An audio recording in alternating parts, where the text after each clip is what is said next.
বিসমিল্লাহির রহমানির রহিম। আজকে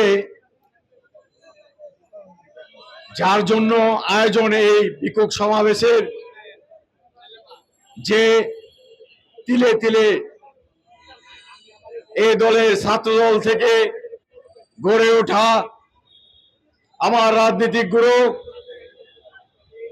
নারায়ণগঞ্জ মহানগর বিএনপি সংগ্রামী সদস্য সচিব আবু আল ইউসুফ খান টিপু ভাইয়ের হত্যা চেষ্টার যেই আক্রমণ করেছিল, তার প্রতিবাদ সভার সম্মানিত সভাপতি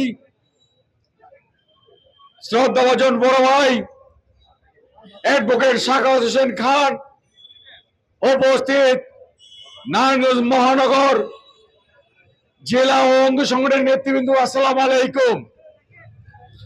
বক্তব্য শুধু একটাই, যারা দীর্ঘদিন এই সরকারের দালালদের, আওয়ামী লীগ সরকারের দালালদের লালিত পালিত সুবিধা নিয়ে যারা বেঁচে ছিল আছে, তারা এখন আবার নতুন করে বিএনপি সেজেছে। আমি বলে দিতে চাই, সাবধান হয়ে যান। মুকুল সাহেবরা, আপনারা কি করেছেন নিজের বিবেককে প্রশ্ন করেন।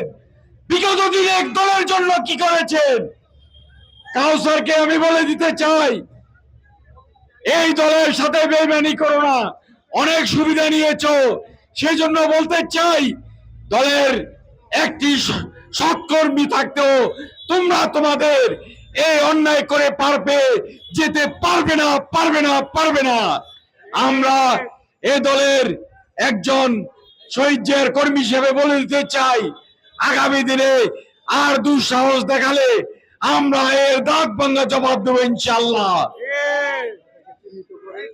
আমরা আপনাদের চিহ্নিত করতে পেরেছি এবং আমি সাখাওয়াত ভাইকে বলবো, বারের নবনির্বাচিত সভাপতিকে বলবো, আপনারা একটা সুন্দর এফআইআর করবেন, মামলা করবেন, আইন অনুরূপ ব্যবস্থা নেওয়ার জন্য অনুরোধ করব। আইনের মাধ্যমে তাদেরকে ব্যবস্থা নেওয়ার জন্য অনুরোধ করব। এই বলে আমার বক্তব্য শেষ করছি। বাংলাদেশ জিন্দাবাদ, বাংলাদেশ জাতীয়তাবাদী যুবদল জিন্দাবাদ, শহীদ জিয়া অমর হোক, দেশনেত্রী বেগম খালেদা জিয়া জিন্দাবাদ, আগামী দিনের রাষ্ট্রনায়ক তারেক রহমান জিন্দাবাদ। সবাইকে ধন্যবাদ।